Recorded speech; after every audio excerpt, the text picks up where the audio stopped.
We in IFCA we know Sven very well because he's been with us for many years now, and he is now working at the IFT, Instituto de Física Teórica in Madrid. He got his PhD at the University of Karlsruhe. He's German, as you can tell. And by my looks and by my accent. His PhD was in two-loop calculations in supersymmetry, the minimal supersymmetric model. And then he's had a very long and successful research career. He started as a postdoc in Karlsruhe, and then he had a fellow at DESI. Then he went to Brookhaven. Blah, blah, blah. He was a fellow at CERN. He has a very long, I mean, a 69-page CV. Then he was at Ramón y Cajal. Then he became a scientific staff, científico titular in CSIC. Then he went to Investigador Científico, and now he's a professor of investigation, which is the highest rank that you can have. And he's organized many seminars. He's directed many students. He's, of course, participating in many congresses and many workshops. He, in fact, is the leader, or was the leader of the Higgs cross-section working group at CERN. He's the leader of the Spanish network on LHC physics. He organizes every year the Higgs Days here at Santander, which happens as every year, also this year in September, so you are welcome. His main research interests are, well, the discovery of light Higgs boson-like particles as a probe for supersymmetry, phenomenological predictions of current and future colliders, and especially for LHC and the linear collider, implications of MSSM, which is, well, he will probably talk about it. A little bit. It's supersymmetry, from cosmology and unified theories, and low energy and electroweak precision observables as a test of standard model, and the minimum supersymmetric model. So, without further ado, I'll leave Sven. He will talk about why the Higgs boson is not the standard Higgs boson, the standard model Higgs boson. Exactly.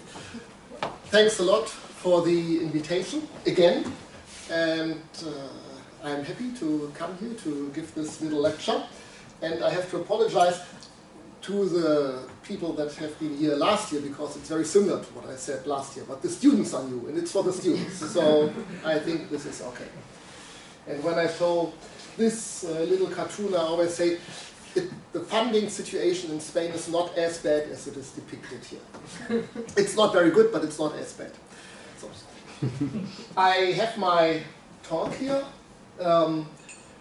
Why the standard model, why the Higgs is not the standard model Higgs. And from time to time, some questions will pop up, and the questions are in Spanish. I understand that for the students it would be better if they were in English, so I will translate them when they come. Yeah, but you can also train your Spanish in these questions. I will first say a few words about the standard model and its Higgs boson. I will tell you why the Higgs can't be the standard model Higgs boson, and I will tell you how supersymmetry can help us in this respect, and depending on the time I will answer the important question, is Susie dead? Because some people pose this question, but we know already if a question is posed this way, the answer is always no. We will see about that. Good, let's get started.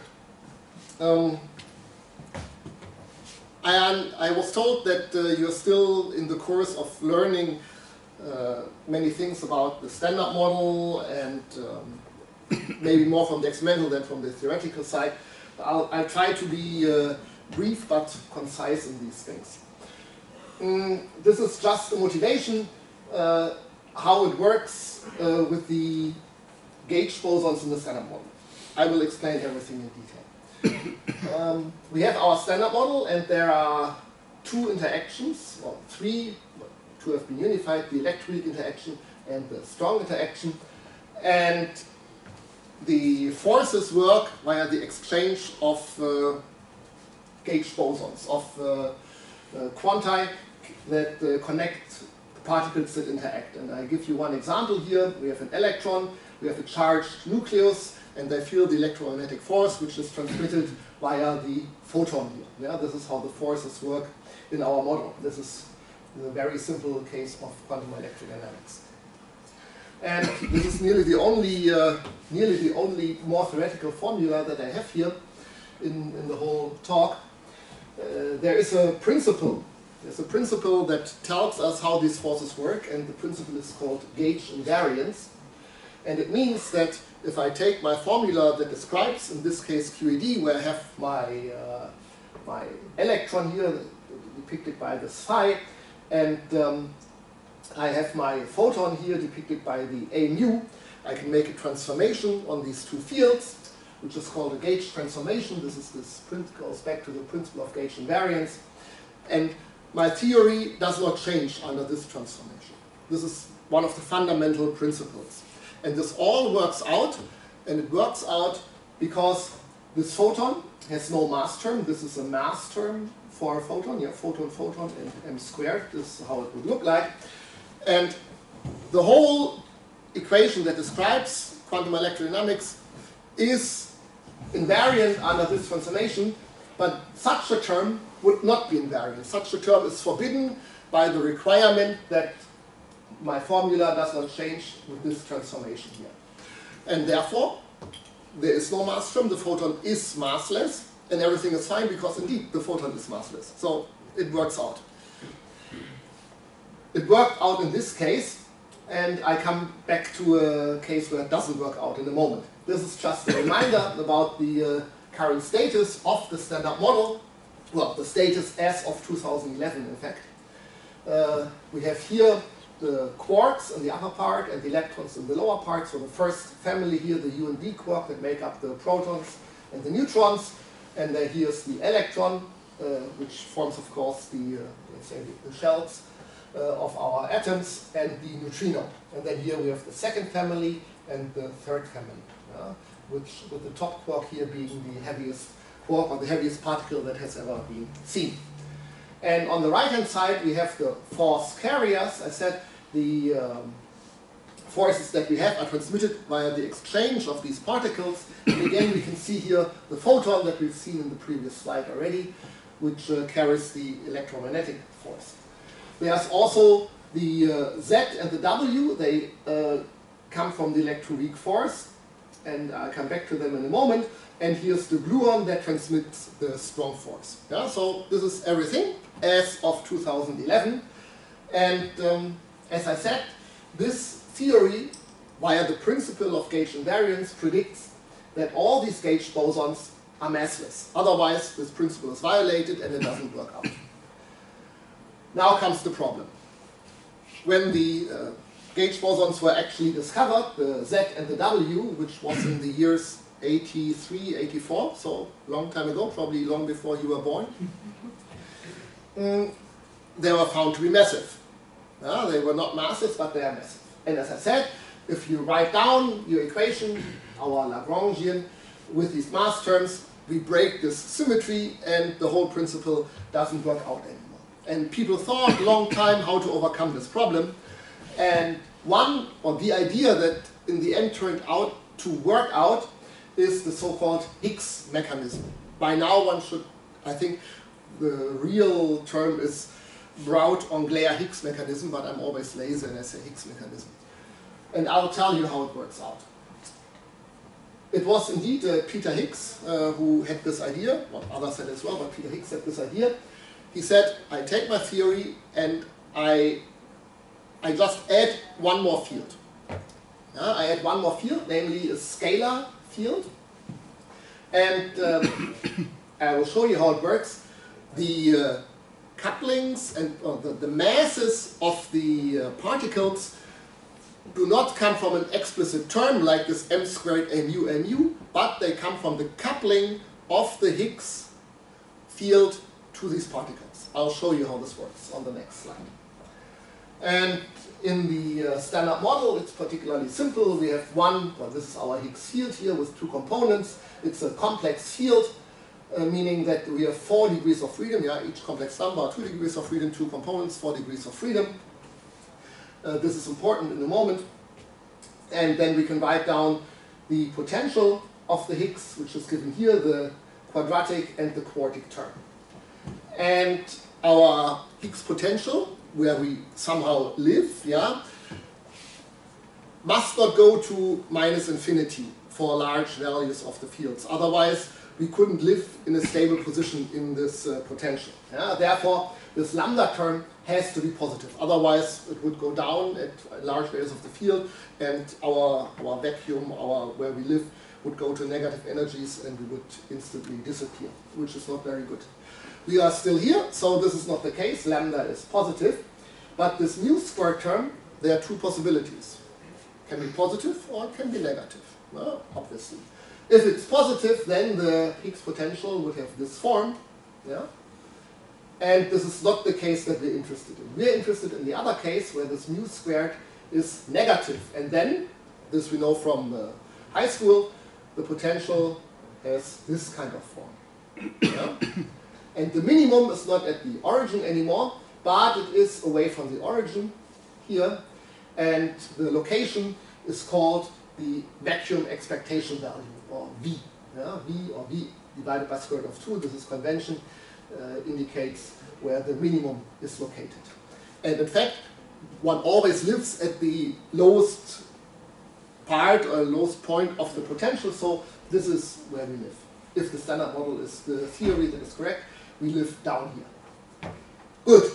Why does this help us? I'll show it to you. Well, here, sorry, we had this complex field here. We go to a special version of the theory, which is called unitary gauge. I will not go into details, where 3 of the components of these 4 components of the Higgs field have been absorbed already to give masses to the gauge bosons, which have to be massive. I'll show you how it works. And only 1 component remains here. Maybe I should make a small calculation for you. We have 3 gauge bosons that have to receive masses. The W plus, the W minus, and the Z. When a gauge boson with spin 1 is massless, it has 2 degrees of freedom. Yeah? Let's say the helicity can be oriented in 2 ways. If we make it massive, it receives 1 more degree of freedom. Yeah? It can be positive, negative, or 0. Meaning, we need 3 degrees of freedom that enter the system of the gauge bosons. The W plus, 1 for the W plus, 1 for the W minus, 1 for the Z. With the Higgs field, we started out with 4 degrees of freedom. 3 are needed to give masses to the gauge bosons, and then 1 degree of freedom remains. And this is our Higgs boson. People ask, what is the Higgs boson? People make all kinds of analogies or so. I don't like to do this. I say it is the remaining degree of freedom of our complex Higgs doublet, which is shown here. And of course, this VEF, the vacuum expectation value that I indicated here. Yeah? Good. I'll show you how it works with the masses on the next slide in more detail, just to give you here the formula that describes the Higgs and all the interaction that it has with the other particles. So the Lagrangian, the so-called Lagrangian for the Higgs. We have here our so-called kinetic term that describes the propagation of the Higgs in space-time. I'll explain this to you in a moment in more detail. We have here, for example, a quark, a Higgs, and another quark. This in the end will give us a mass for the down-type quarks. And here we have another term, quark, Higgs, and up quark, and this will give us masses for the up-type quarks. As I said, I'll show how it works in a moment. And then here we have the potential that I've shown to you on the previous slide, this piece here. Yeah?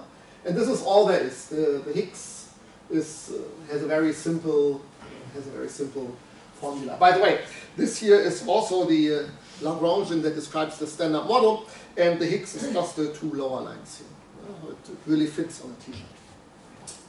Now, if one looks at this kinetic term here, this d mu is the covariant derivative, but it also, it's depicted here, the d mu has a derivative, and it also contains our gauge fields here. And obviously, when you multiply this in here, this is exactly a coupling between the Higgs field and the gauge fields. And as I said, how the masses arise, I'll show you on the next slide. well, here this is the coupling of the quark doublet, here the UL and the DL, multiplied by the V and by the right-handed down quark. And you can imagine you multiply this QL with this phi here, and then the V and the H, they multiply the DL, the UL is multiplied by 0, so this disappears. In the end we have a term that goes like DL times V plus H times dr, and this is exactly a mass term for the down-type quark. Now you may ask, this always has the 0, so how does the poor up-type quark receive its mass? How can this be done? You can play a little trick in the standard model, and the trick is indicated by this little index C, and this phi sub C is defined like the complex conjugate of the Higgs field multiplied by the second Pauli matrix. And the second Pauli matrix, either you had it or you may remember, has no diagonal entries but only off-diagonal entries, so it flips around the two entries of the Higgs field. And then we multiply it with an I, and in the end we get that the phi sub C has the depth upstairs and not downstairs. And now we take again our QL here, and now the UL is multiplied with the V and the UR, and this gives masses to the uptype quarks. Well, this is how it's done in the standard model. I have one more slide to show how it really works out. And this is maybe also the only really slightly more technical slide. When I say a mass term arises, what does this really mean? Let's start with the gauge boson that has no mass. It's massless, it just propagates through space. But now comes the interaction with the Higgs field. I go back here. You can imagine here we take the V, and here we also take the V. So we have gauge field times V times gauge field times V. And this is such an interaction here. Yeah? So gauge field couples twice to the V and then continues. This is exactly the term that comes from this part of the Lagrangian. This can happen once, but we live in a quantum world. This can happen twice, 3 times, etc., etc. Yeah? This happens all at the same time, quantum world. Now what happens? So this is a massless gauge boson, and the propagation in space-time of a massless gauge boson is described by 1 divided by the 4 momentum squared. Yeah, if you hadn't had quantum field theory, you don't know this, but this is how it's described. This kind of propagation of a massless particle. But now what happens? We have here 1 over q squared, then we have the coupling, and again 1 over q squared. And this is given by this formula. 1 over q squared, coupling, v squared, 1 over q squared.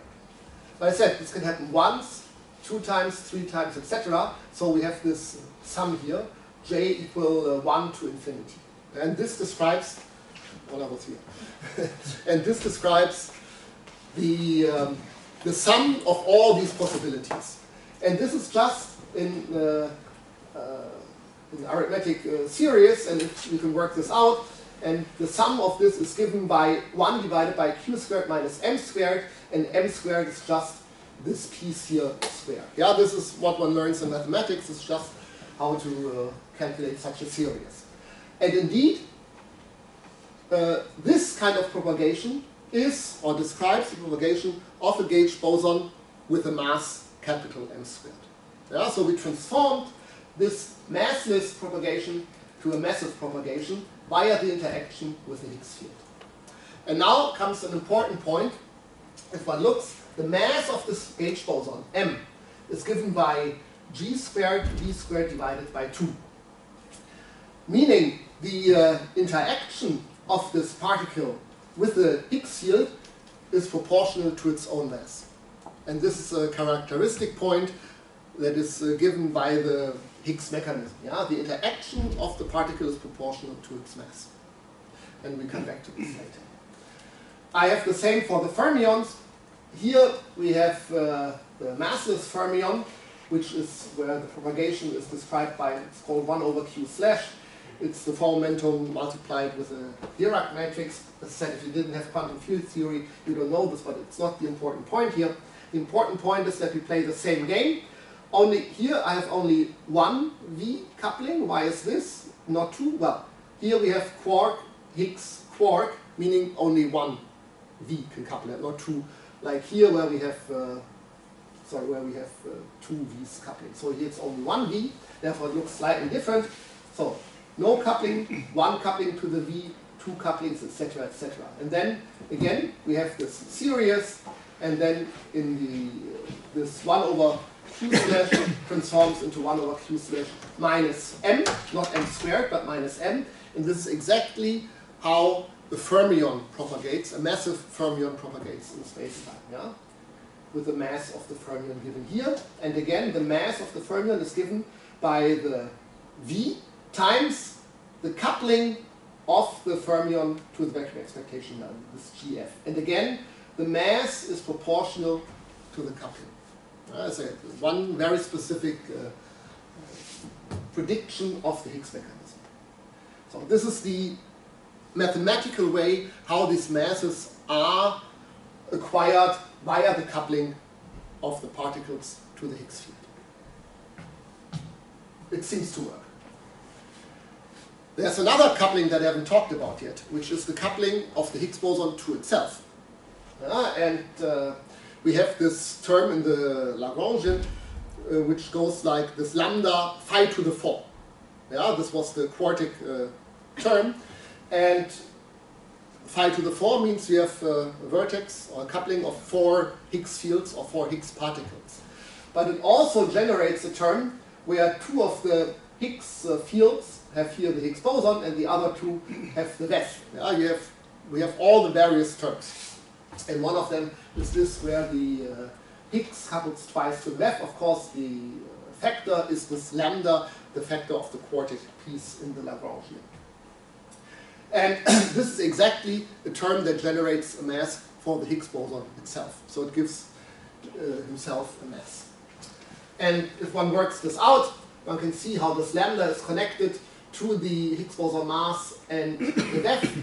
And this Higgs here, but this lambda is of course not known or was not known. Yeah, it's just a parameter that we write down there, and there's no theoretical prediction a priori for this parameter, and therefore I wrote down here free parameter. Yeah, this lambda is free, and therefore in the standard model there was no prediction for the mass of the Higgs boson. It was a free parameter. But now of course it's measured. We come back to this in a moment. Yeah? Good. The point I want to make here, if you want to establish that this mechanism is really the mechanism that works in nature, we not only have to find the particle and measure its mass or so, we have to measure the coupling of this particle, of the Higgs particle to all the other particles and see whether indeed it is proportional to the mass of this respective particle. Yeah? This is the way how to test this mechanism. That's very important. These are 2 questions in Spanish, but I'll translate them for you. Question 1. How can we measure a coupling? And is there anything else that we should measure of the Higgs boson? And these questions, I don't know, they should go to the students whether they have an idea. How can we imagine that we measure a coupling? How could this be done?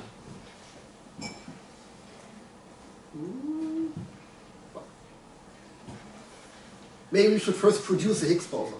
Yeah? So I will show you how to produce a Higgs boson. You have to produce a Higgs boson. And then what does the Higgs boson do? Does it fly away or...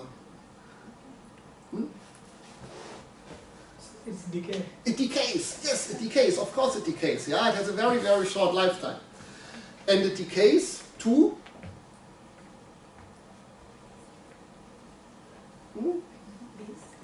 To B quarks, for example, it decays to B quarks. Indeed, this is correct, yes.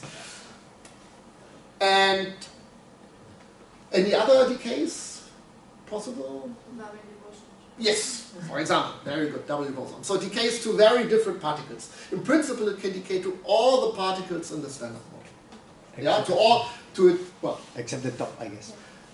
That is correct. And to it itself, yeah. remarkably, it can, well, we come back to this, it can decay to 2 Ws, you said correctly, despite the fact that the mass of 2 Ws is larger than the mass of the Higgs boson. We may come back to this. So, let's say we produce 1,000 Higgs bosons, and then we see how often does it decay to B quarks, how often does it decay to W bosons, how often does it decay to Zs or to taus, the heavier electrons. And in this way, we can measure the coupling. Yeah? If the coupling is strong, it decays more often to this one particle species. If the coupling is weak, it decays very few times. So, for example, the coupling to electrons will not be measured because the electron is so light that the decay to electrons is so rare that we can't measure it. At least there are no ideas how to do it. There are other problems, but this effectively does not happen. So this is the general idea how to measure such a coupling. Is there anything else that we should try to test? Or we are happy with this? I take a coffee.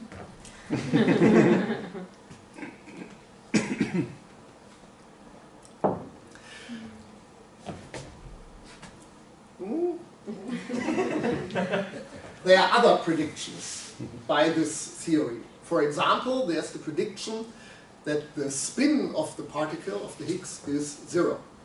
So we should better measure the spin in order to see whether it's 0 or 1. Well, it should be a boson. It should be 0 or 1 or 2. Yeah? And so this is one of the characteristics that has to be in agreement with the prediction of the theory. We will see. Good. So this is how it works in general. I will tell you about one more problem in the standard model, and we will see how the Higgs fits in there. Let's assume we don't know anything about the Higgs. We just take the standard model without the Higgs. And now one can calculate the probability that when we have 2 Ws, that they meet and then we get again 2 W bosons out. Yeah? So we take 2 W bosons, they interact somehow, and then 2 W bosons go out again. WW goes to WW. Ignore the else for the moment. This is not relevant. How can this happen? Well, for example, it can happen via the exchange of a photon. The W is charged, WW, they go to photon, and then the photon decays to WW. This is one possibility. Or we can exchange the Z boson here. It's also possible. This can also happen this way. 1W emits a photon and then couples again here to the W's. Yeah? Or the Z. Or there's also a quartic interaction where simply WW goes to WW via this interaction. These are all the possibilities in the standard model if there's no Higgs. We can calculate the probability that this happens. And the probability that this happens is proportional to the coupling constant G squared, this is this coupling constant here, times the energy of the 2 W bosons. Yeah, we have a certain energy, so this goes via energy squared divided by the mass of the W boson squared. At least for very large energies, this is how it behaves. Now again a question. Why is this dangerous?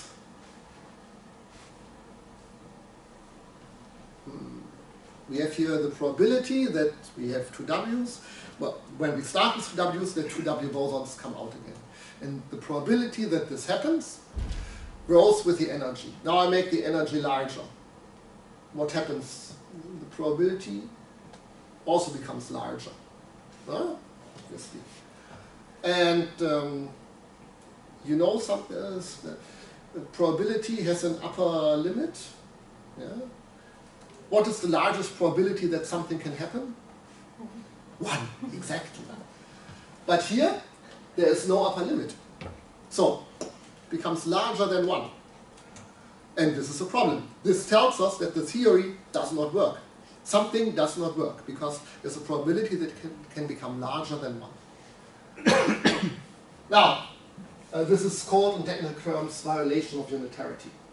Now let's assume that we have an additional scalar particle in our theory. Then there are two more diagrams that can contribute. We can have the Higgs, no, we have the exchange of the scalar particle that for some reason I called H. We can have the exchange here or here. And we can again calculate the probability that this happens, and here it's given by this new coupling squared times energy squared divided by mw to the fourth power of the W boson mass. And one thing I didn't stress before, here we have a negative sign and here we have a positive sign. Now again, quantum world, we have to add everything together, and then this term that grows with the energy squared has this prefactor. This new coupling squared minus g squared times mw squared. So this term disappears when this relation holds. Yeah? When this is 0 or when this relation holds, then this dangerous term disappears. And this is exactly the relation that is given or predicted by the Higgs mechanism. Yeah? And this was known, of course, long before. And it told us that the Higgs mechanism would not only give mass to the particles, but it would also get rid of this problem. And for me, at least, this was a strong indication that there must be some truth to the mechanism, even before this particle was discovered. And I have here a nice plot that shows this. I stole from a friend of mine, who stole it from another friend of mine, Christoph Englert. He's not related to the François Englert, just have the same family name. And here we show the probability that this interaction takes place as a function of the energy of the initial particles. And we can first look at the theory where we only have the W's and the photon, no Z, which is called QED because we only have the exchange of the photon, which are just the blue diagrams here with the photon. And what happens is it goes down, but then it quickly rises and goes to infinity. So this theory doesn't work. We add the Z boson in the self-interaction, and then we have all these diagrams in the red box. And then it behaves better when it goes to higher energies, but then still goes to higher energies and it doesn't work. Now we add in also these two diagrams, and then everything works out nicely. Yeah, so the Higgs boson solves this problem and everything works out fine. Very good. So I hope I've convinced you that we really need something like the Higgs. Let's come to experimental data. These two plots were presented on the 4th of July 2012. Actually, we were sitting in this very room and seeing the transmission from CERN those days. And so what do these plots show? I think most of us were here those days, that day. We have here the mass of a potential Higgs boson, and here we have something that is called local P0. What is local P0? Local P0 is a quantity that tells us the probability that what we see in our experiment is caused by what was called background only, meaning standard model and no Higgs. So we look at our detector, what happens in the collisions, and we look at certain energy ranges, let's say, and the events that we see, can they happen in the standard model without a Higgs boson? And the probability that something that we see here is around 0.5 actually. This is the normal value, 0.5, where the standard model had no Higgs boson. But at a certain energy range, the probability that of the events that we saw, or that our CMS and Atlas saw, Atlas here and CMS on the left-hand side, the probability what they saw is caused by the standard model without the Higgs became very small. Here, went down to 10 to the minus 9 for Atlas, for example. Yeah? Meaning, it can't be the standard model without the Higgs boson. There must be something else there. Yeah? And this is called discovery. If you see something that is not background only, that is not caused by standard model without a Higgs, is then caused, for example, by the standard model, including a Higgs boson. And this happened here for the Atlas detector around 126 or 125. And this is the same plot from CMS, only you have to see the range here is somewhat smaller than on this side, therefore it looks a bit wider, but we see the same behavior. Yeah, this is the probability. Again, at 125 becomes very small. In Atlas it went down to 10 to the minus 9, here it went down to 10 to the minus 7 and a little bit, but this is just statistical fluctuation. Yeah, this is called the discovery. And I remember when these plots came here, even we, although nobody could hear us, we were applauding. Yeah, this was a historic moment. Good. So, we have the discovery. But what do we have discovered? Yeah, we see something that we can't explain by the standard model without Higgs, but what have we really discovered? Is it a Higgs boson? Is it maybe even the Higgs boson of the standard model? Is it a Higgs boson of a supersymmetric model? I'll come back to this. Is it a Higgs boson of a different model? Or, even those days, the question was asked, is it an impostor? An impostor is a particle that looks like the Higgs boson, but in reality has nothing to do with the Higgs mechanism. Could be. Now, how can we decide? Well, we have to measure the characteristics. I told you, we have to measure the couplings, for example. We have to measure the spin of the particle, etc., etc. All this has to be measured and should be in agreement with standard model or SUSY or a different model. So we have to compare the measurements to the predictions in the various models. And we should search for additional Higgs bosons. We shouldn't stop there. We should look for additional Higgs bosons because many of these models, beyond the standard model, they predict that there's more than one Higgs boson. We come back to this. Yeah? And therefore we have to search for additional Higgs bosons. Good. And, well, I stress here the point, we should look at higher masses, but we should also look at lower masses. It can be that there's a Higgs boson with a mass below 125 GeV that we just haven't seen because the coupling to the standard model particles is very small. This is also a possibility. So, we need precise predictions for the Higgs boson properties in order to compare them to the experimental measurements.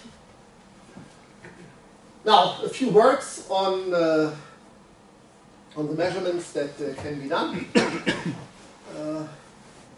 So we have a Higgs boson, and the Higgs boson can decay to the other particles in the standard model. And the kind of, not the probability, but the strength of this decay is given by the so-called decay width, indicated by this gamma here. So this is the strength of the Higgs boson decaying to TT bar, BB bar, CC bar, tau plus, tau minus, mu plus, mu minus, electron plus, electron minus, WW, ZZ, photon, photon, etc., etc. These are all the possible decays, all the possible decay width, and then we can sum them up, and this is the total decay width of the Higgs boson, yeah? The sum of all the partial decay widths here. Now, the probability that a particle decays to a certain final state is the strength of the Higgs decaying to this particle divided by the total width. Yeah? If these are the various strengths, and this is the sum of all the various strengths, then this ratio here is the probability. You can imagine you add up all the branching ratios, then in the numerator you again have all the various decay width and divided by the total one. So the sum of all the branching ratios is exactly 1, and this is simply the probability that this kind of decay happens. Good. And this is a prediction here that was made. It was originally made before the Higgs discovery, and therefore we show the branching ratios here as a function of a Higgs boson mass. We not only look at 125, but we look at the whole possible range that was imagined those days that could be seen at the LHC. And let's look at some of the curves. For example, the probability that the Higgs decays to BB bar, depending on the mass of the Higgs boson, is given by this line here. It goes down. Yeah, so here it's very strong, and then it becomes weaker and weaker, or less. Where does it go? It's this one here. No? This one. It becomes very small.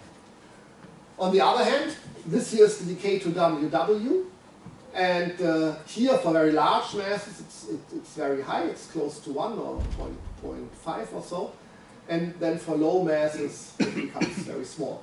It becomes very small because the Higgs, let's say if the Higgs has only 90 GeV in the mass and the W has 80 GeV in mass, it's very difficult that the 90 GeV particles decays into two 80 GeV particles, yeah, because 90 is so much smaller than 160.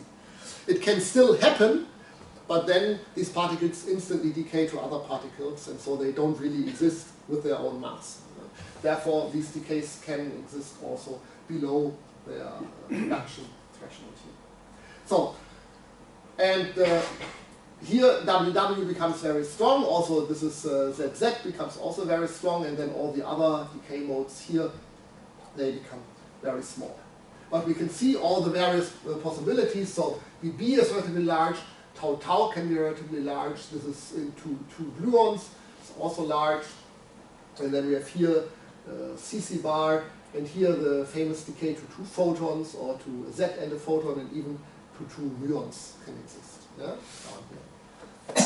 The last line that is indicated here, it starts only at around 350 GeV, is the decay to 2 top quarks. So if the Higgs was 400 GeV, then it would decay with a high probability also to 2 top quarks.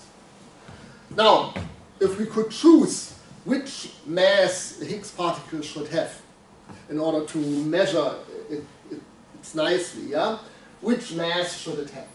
Well, imagine if it's very heavy, then we would have only 3 possible decay modes here. It's a bit boring. Yeah? It would mainly decay to WW and ZZ, and then a few times to the top. If the mass is very low, we see these decay modes, but we wouldn't see the decays to WW and ZZ because it's too small. Now, the Higgs has 100, we know this now, I have another one. Yeah, this here, this focuses on the relevant mass range, 80 to 200. It's the same part as before, only that the high part has been cut away. We can see better where we are. We are at 125, we are exactly here. Yeah. And it's a perfect mass, because all the various decay modes are there except TT bar. You can't have everything, but everything apart from the top quarks we have. So we are very, very lucky. The Higgs is exactly there where we can measure all the different decay modes. It's perfect for all the measurements. To test the Higgs mechanism that has this very distinctive prediction. So we are very lucky in this respect. Now, we also have to produce the Higgs boson. Yeah? Before it decays, we have to produce the Higgs boson. And this is just one slide telling you what are the possibilities to produce a Higgs boson at the LHC, roughly ordered by their strength, by the probability. And the first possibility to produce a Higgs boson is indicated here. It's so-called gluon-gluon fusion. What happens? We start with 2 protons, and we know that the proton consists of quarks and gluons, and it can happen that 2 gluons, one out of each proton, that they kind of meet. Then here there is a triangle formed of top quarks, or mainly formed of top quarks. So here the gluon couples to a top, this gluon couples to a top, and then they form a triangle here, and out comes the Higgs boson. It looks quite exotic because you don't produce it right away, you produce it from 2 gluons that couple to a top, and then they give you the Higgs. But as it turns out, this is the mechanism that is stronger than all the others. Yeah, this gives us the highest probability to produce a Higgs boson. I have this on the slide. Yeah, this is the most important production mechanism for a Higgs boson at the LHC. Another mechanism that is maybe more straightforward, we start out with 2 quarks in the protons, then each of the quark emits or radiates a W or a Z, and when they meet, they form a Higgs boson.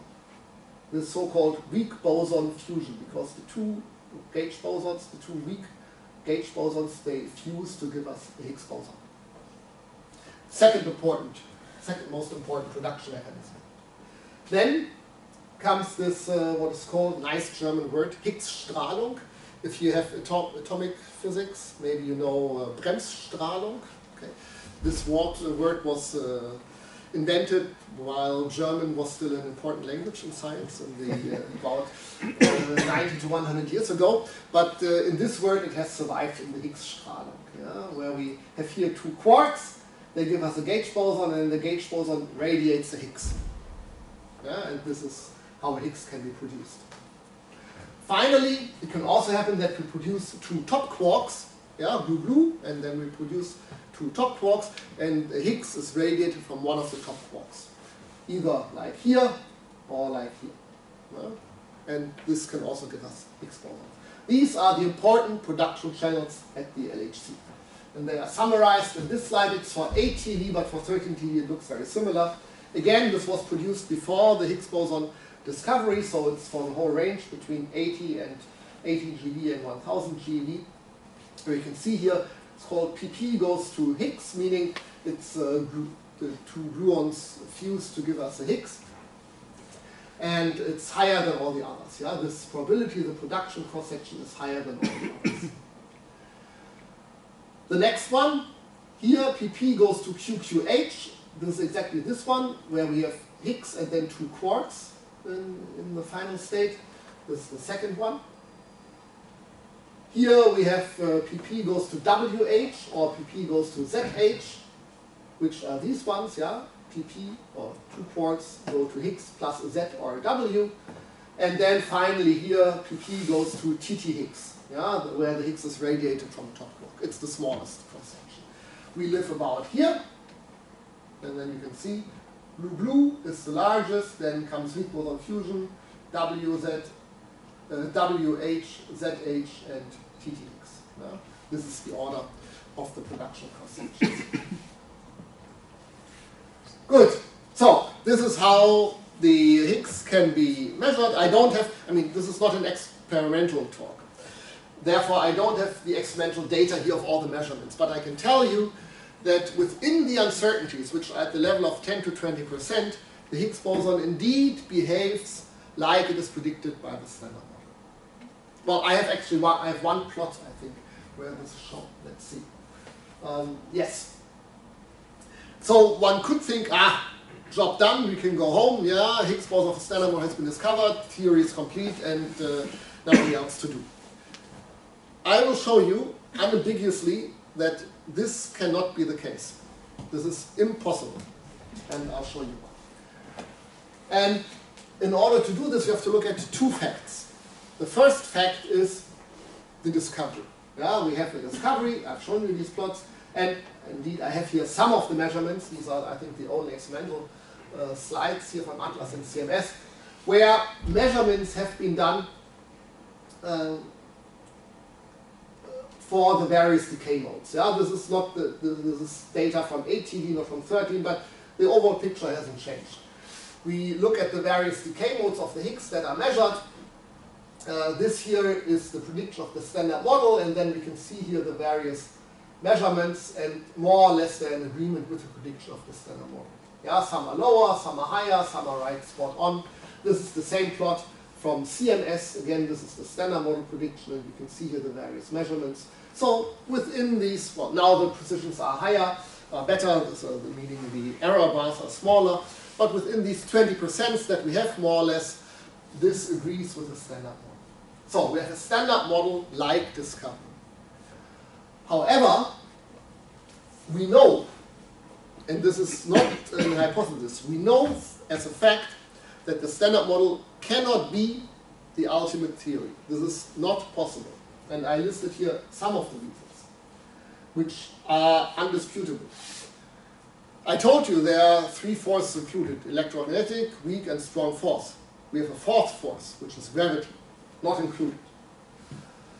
We have a problem which is called the hierarchy problem. I come to this in a moment, but it roughly says there's a large hierarchy between the natural mass scale of the theory, which is called the Planck scale, which is 10 to the 18 GeV, and the scale where we live, where the VEF is located, the mass of the particle is roughly 100 GeV. Yeah? There's a hierarchy between of 10 to the 16 or 16 orders of magnitude between these two scales, and there's a problem with it. I will show you later what this is. We have our three forces in the standard model, and we would expect that at some point they unify to one single force at high energies. This doesn't work out in the standard model, as I will show you. We know that there's dark matter in the universe. Yeah, again, something that has been established firmly by experimental data, by astrophysical measurements. The standard model cannot explain dark matter. Doesn't work out. We see only particles in the universe, but no antiparticles, at least not in large amounts. And the question is, why? Because if we say there was a Big Bang and then everything evolved, there should be the same amount of matter and antimatter. But we see only matter. What happened? This is called the baryon asymmetry of the universe. Can't be explained in the standard model. We have the neutrinos in the standard model. I mentioned them very briefly in the beginning, which in the standard model, again, they are massless. But we know now that they have a mass. Again, we have to go beyond the standard model. And there are also very few but existing measurements that do not agree with the prediction of the standard model. And my favorite one, I hope I can come back to this, I don't know. I talk very slowly today. We'll see about that. Yes. There's one measurement which is called the anomalous magnetic moment of the muon, where there is a persistent force sigma discrepancy with the standard model prediction. So these are all clear facts that the standard model can't be our ultimate theory. Okay, maybe I have to skip this for the sake of time, this hierarchy problem. I'll just tell you. If one takes the Higgs in the standard model and one calculates quantum correction, yeah, to the Higgs, then one finds correction to the mass. And this correction to the mass is connected to the Planck scale. Meaning, we have a Higgs at low energies, 125 GeV, but the corrections to the mass, they go with 10 to the 18 GeV. They have to be cancelled, which is possible, but there's a cancellation over many of 16 orders of magnitude, which is really unnatural, and it can't be explained in the standard model why the Higgs boson has the mass. It should have a mass close to the Planck scale. This is the hierarchy problem. Dark matter, I said this has been established. There are measurements. This is the energy content of the universe, the matter content, and then the dark energy content. There are several measurements from supernovae, cosmic microwave background, measurements of clusters, how they behave. They all meet in one point, and they establish firmly that there is something like dark energy. We don't know what it is. We can see the matter content in the universe. We can count the stars. We can see how much gas there is, and all the matter that we see does not account for the amount of matter that has been measured in this indirect way. Therefore, there must be something like dark matter. Again, something that has been firmly established, and the standard model has no candidate here. Oh, this is the measurement of the anomalous magnetic moment of the muon. I will not go into details. I'll just tell you. Well, it's a measurement. We take muons, and they don't really behave like predicted in the standard model. This quantity, the so-called anomalous magnetic moment, we can calculate, and they've been calculated to 10 digits, more or less. And around 9 to 10 digits, there's a discrepancy between the prediction of the standard model and the measurement, which shows, A, the measurement is extremely precise, 10 digits. It's very difficult to have a measurement to 10 digits. B, theory is also very good. Take any other theory that gives us a prediction to 10 digits. Yeah, no other theory can do this. But there they show a discrepancy. This here is the experimental value with its uncertainty, the large blue band. These are the theory predictions, and well, there's a 3.7 sigma discrepancy between theory prediction and experimental value. just want to mention there is a new measurement running right now as we speak at Fermilab in Chicago, or close to Chicago, where they want to repeat this measurement, and they hope to shrink the uncertainty from this large band to this small band. And if the experimental value stays the same, then we wouldn't have 3.5 sigma, but we would have 7 sigma, which would be also called a discovery. It can't happen by accident that this takes place, and we would have a clear discovery. Right now we are at this 3.7 sigma. Good, this is the experiment, but I think I can't explain this. And the important point, we have a discovery, and the standard model cannot be our ultimate theory. This means, by definition, that the Higgs that we've seen cannot be the standard model Higgs boson. This is just not possible. However, this is it's a little bit fake what I tell you, but because it also tells us that the electron that we see is not the standard model electron. Yeah? But the real question that we want to ask is, does this beyond the standard model physics that must exist, does this have any relevant impact on the Higgs? This is the question that we really have. And if so, which model? And in order to answer this, is again the same answer that I gave you before. We have to look for possibly changed properties, and we have to look for additional Higgs bosons above and below 125 G. Okay, I have here a list. This is again for the students. Do you know any model beyond the standard model? Have you heard of any? Everybody can name hopefully one beyond the standard model. Yes. Susie. Susie, very good. Susie, I am happy about this answer. Anything else? Extra dimension model. Very good. Also. Anything else? The one you in your slide, MSSM. MSM is Susie. Okay. Ah, this is covered. Yeah, Susie covers really well. Anything else? String theory? Yeah, it's beyond the standard model for sure, but it's more a general concept. It's not a theory at low energies where we can really calculate things. But One which adds another scalar field? sorry, what? One that adds another scalar field? Very good, very good.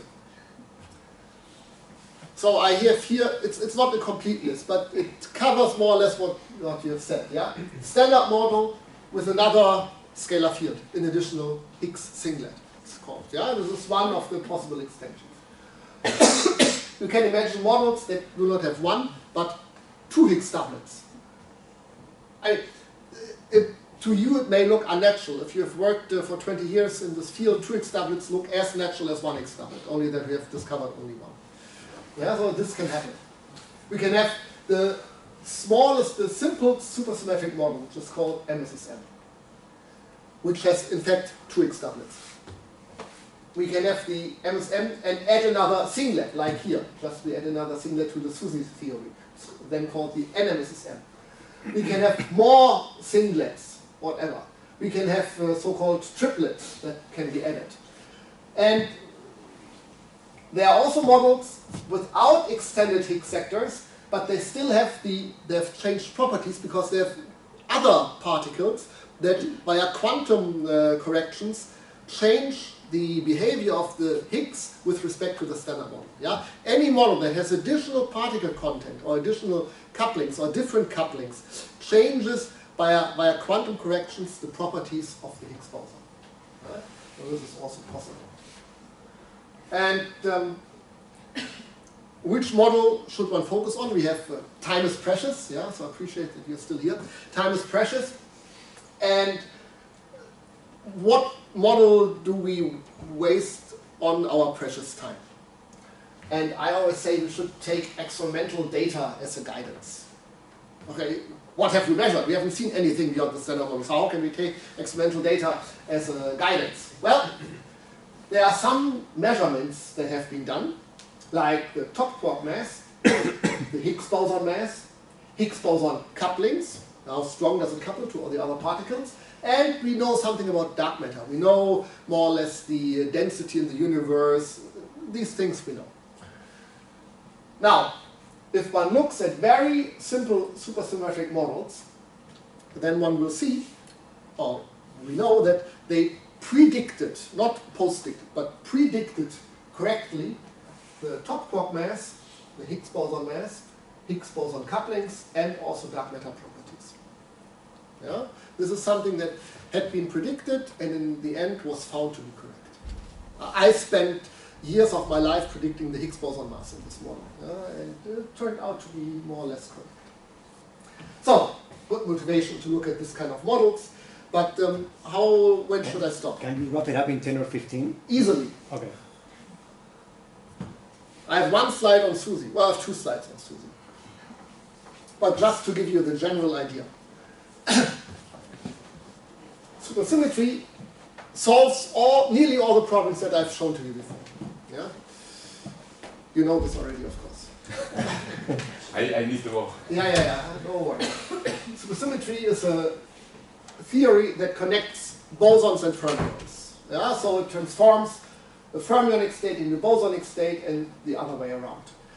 And I like to phrase it this way. We know that they're bosons. Yeah, we've seen them. Yeah, spin 1 and now also spin 0 particles. We know that they're fermions. The quarks, electrons, muons, they're all fermions. It is effectively inconceivable that there is no theory that connects these two types of particles in nature. We don't know at which energy it's realized, but there must be something in a theory like this. And this kind of theory is called supersymmetry. And to give you a more concrete example, if we start out with a top and we apply the supersymmetry, we get out another particle that is then predicted by the theory, which behaves like a top, but it goes from a fermion to a boson, meaning here from a spin 1/2 particle to a spin 0 particle, which is then called scalar top. Yeah, that was one of the predictions that in our SUSY theory there should not only be the top quark, of course it must be there, we've seen it, but there must also be the SUSY counterpart, which is the scalar top part. Or we start out with the gluon, a spin 1 particle, and then SUSY tells us there must be a spin 1/2 particle that behaves like this one, but with spin 1/2, which is called gluino. Yeah? So this is the main prediction of SUSY, and which means effectively that for all the standard model particles, there's a SUSY partner which has the same properties, but with the spin changed by half a unit. This is the main idea. However, we know there's the electron, we know the mass of the electron, but we haven't seen any scalar or spin 0 particle which behaves like the electron has the same mass as the electron. There is no particle at the same mass. So in this sense, SUSY is a nice theory, but since the masses must be different, it's considered to be broken, and we can do this is possible, one can add mass terms in a special way, and everything works out when the SUSY particles are roughly at the order of, let's say, 100 GeV, 1 TeV, 10 TeV. This is the range of masses where the theory works out with all the data. Yeah, so we have to add these masses. There are theories that give you this kind of extra masses for the SUSY particles, and then everything works out. And I skip this. Just this here, this is the full particle content of the model. And here we have the quarks in the standard model, spin 1/2, yeah, UDCSTV. And then there are the SUSY partners with spin 0, the scalar quarks. We have here our charged leptons, electron, mu, and tau, spin 1/2, the SUSY partners with spin 0, scalar electron, scalar mu, and scalar tau, and the same for the neutrinos. Here we have the gauge bosons, the gluon, the W, gamma, Z, and a few more Higgses. I come back to this on the next slide. They have either spin 0 or spin 1. And again, they have the SUSY counterparts. Here the SUSY part, the gluon, the gluino, and the charged ones, they form the so-called charginos, and the neutral ones, the SUSY partners, are called neutralinos, all with spin 1/2. This model, for reasons that I will not come back to, but this model requires not one doublet, but 2 doublets, Higgs doublets, which also avoids the problem that I told you in the beginning. we have to move the VEF of the standard model doublet from downstairs to upstairs to give masses to the uptype quarks. Now here we have one doublet with a VEF downstairs, one doublet with a VEF upstairs. But it has some profound implications. And it's very simple to understand. I made this complicated calculation before. We started out in the standard model with 4 degrees of freedom. Yeah, a complex doublet, 4 degrees of freedom. 3 I needed to give masses to the gauge bosons. 4 minus 3 is 1. Now we start with 2 doublets, complex. They have 8 degrees of freedom. 8 minus 3 is 5. And therefore we don't have 1 Higgs boson in the theory, but we have 5 Higgs bosons in this theory. A very simple but profound implication. And the lightest of these Higgs bosons normally behaves standard model-like and has all the right properties. So what we've seen can easily be interpreted as the lightest SUSY Higgs boson. This is possible. It's easily possible. It's kind of natural in this model that this behaves like this. Why 5? I told you already, yeah, so we don't have to think about it. Good. This is again, I don't skip the technical details. It has, maybe this one I show you. Here we have the photon in the standard model and the SUSY partner with spin 1/2, the so-called photino or lightest neutralino, and this is a perfect dark matter candidate. It is massive. It has no color, like the quarks. It has no electric charge. And it simply behaves correctly, and it gives us more or less the correct amount of cold dark matter in the universe. And okay, I'll not go into details, but in principle it works out. There are some caveats, but in principle it works out. We can discuss this later if you want.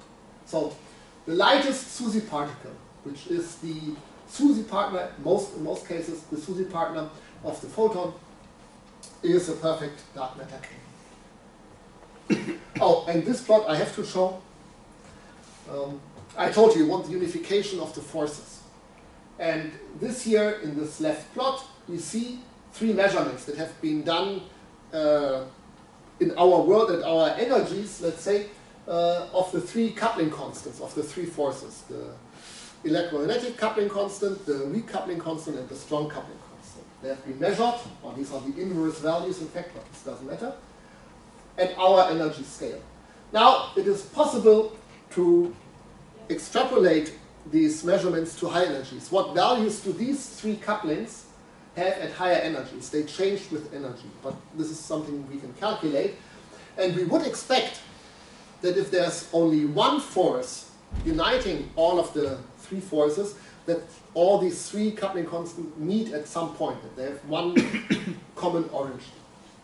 And we do this in the standard model, and we see they become very close, but it does not really work out. What happens, and this was done also, well, the model had been defined. The MSSM had been defined. These measurements were done. And then one applied the same trick to extrapolate their energies to the MSSM. And one can see, because they bend here a little bit because of the new particles, and in this theory, indeed, they meet at one point. Which means this is a perfect unification of forces, and it's natural to embed the SUSY models in a theory that is defined here at the very high energy scale. Okay, I wrap it up, and I will not tell you why SUSY is not dead, but I think I talked enough, and maybe only one thing, a final word, and then I stop. Yes. I was telling you about the anomalous magnetic moment of the muon, where there is this 4 sigma discrepancy. Also, this can be fixed easily by supersymmetry. We have here the muon, and the muon couples to the photon. And the measurement is exactly, it's a measurement of the muon coupling to the photon that shows this discrepancy. And here we have quantum corrections that go with SUSY particles. Yeah, for example, here we have a scalar muon and a neutralino. We have this kind of quantum correction. And these quantum corrections can give us exactly the right amount that this discrepancy disappears. But this tells us that these particles that give us the quantum corrections, they should not be too heavy. They should be a few hundred GeV, maybe 500, 600, 700 GeV. They should be there. And this is when I tell you what one should look at the LHC. I say, look at this kind of measurements. Look at the production of these light electroweak particles, not the colored ones, the scalar quarks or the neutrino. Search for the uncolored ones, yeah, the charginess, neutrinos, scalar leptons, etc. They should be there. Yeah, this is one example from CMS, where they established some bounds in the parameter space here. But this is where to look. Where if there is SUSY, it should be at this kind of energy range. And with this, I conclude. I think this I said everything, and this is an announcement of the Higgs days this year. Jorge Horacio and Alicia, 28th of September to 2nd of October. And thank you.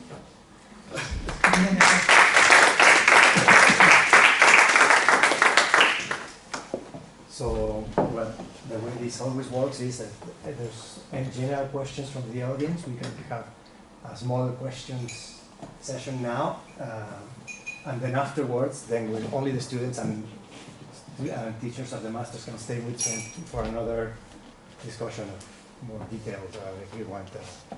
More intimate points. Yeah. I have one question. When you compute the branching ratios of the Higgs boson, how do you compute it without knowing the coupling between the Higgs and the particle? The branching ratios are calculated